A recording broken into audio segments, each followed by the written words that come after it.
Même en pleine ville, dans un lycée comme ici au lycée Boissy d'Anglas, la nature est présente.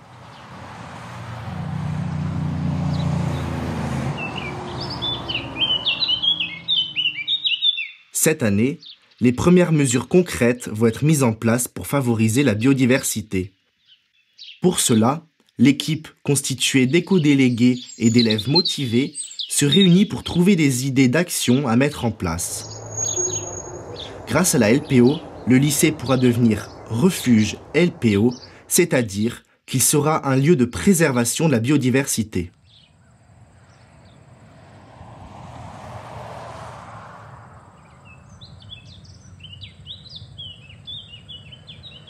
Louis Granier, président de la Ligue pour la protection des oiseaux d'Auvergne-Rhône-Alpes, a pris le temps de nous présenter le projet au lycée. Bon, la LPO, c'est la Ligue de protection des oiseaux, mais pas uniquement, c'est aussi la Ligue de protection de tout le vivant. Tout le vivant, surtout disons, vertébrés et invertébrés. Pourquoi je suis intervenu aussi? C'est parce qu'on m'a dit, le 20, il va y avoir l'élagage des arbres dans le lycée. Un arbre, d'abord, il faut se poser la question, pourquoi on les élague? Parce qu'un arbre, le mieux, c'est de le laisser tranquille, il pousse et il fait ce qu'il veut. Voilà. Eh bien, ces arbres, on peut aussi les tailler de telle façon à ce qu'ils puissent devenir accueillants pour la biodiversité. Et l'idée, donc, ça peut être d'aménager, de mettre dans ces arbres des nichoirs pour accueillir les oiseaux.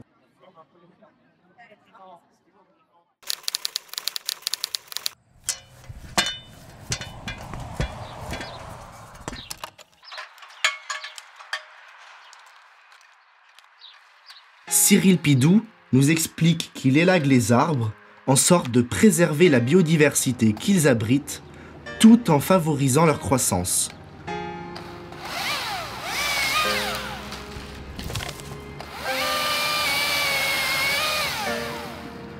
Pour cela, il retire les branches mortes, abîmées et gênantes, de sorte à éclaircir la couronne.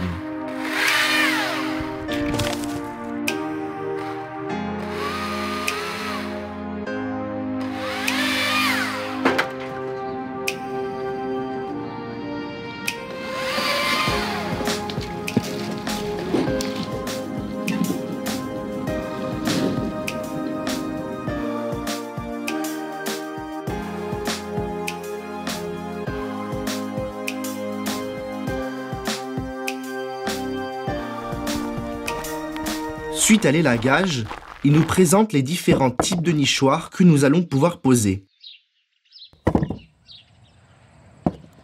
Donc, en gros, on leur donne une opportunité de plus.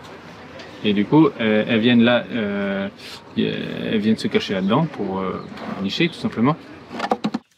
En effet, puisque les arbres du lycée ne possèdent pas de cavité naturelle, la pose de nichoirs peut permettre la nidification ou l'élevage des jeunes pour certaines espèces. Il existe différents types de nichoirs. Pour les oiseaux cavernicoles, on peut par exemple poser des nichoirs semi-ouverts qui vont accueillir les rouges-queues ou les rouges-gorges.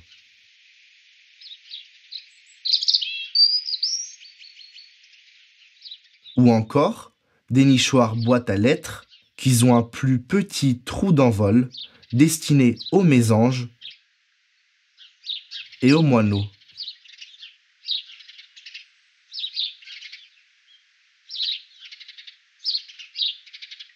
Nous allons aussi poser des gîtes à chauves-souris dans lesquels elles vont pouvoir venir s'insérer.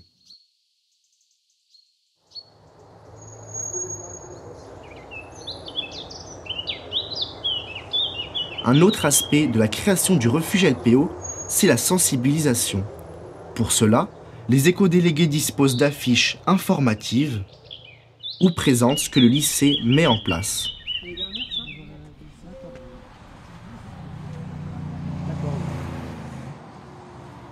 En fin d'année, les premiers nichoirs sont posés.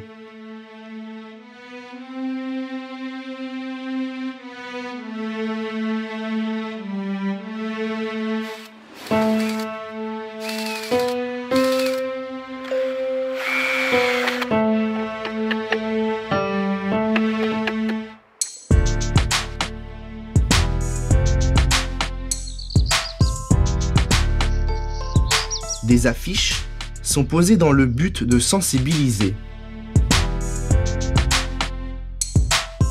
Ici, on apprend que ce vieil arbre en fin de vie restera sur place puisqu'il est utile à de nombreuses espèces.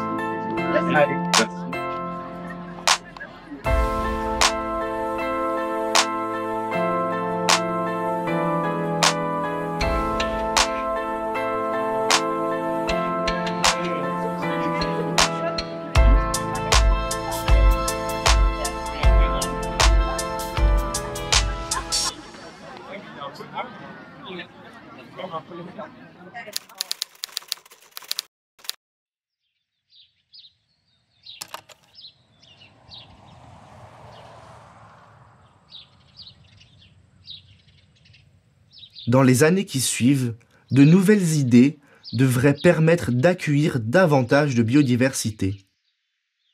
On pourrait mettre en place une zone où l'herbe ne sera pas coupée pour accueillir de nombreux insectes.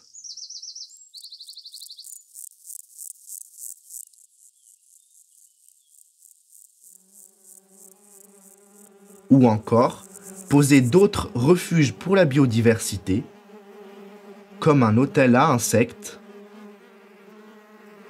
ou des murs en pierre sèche.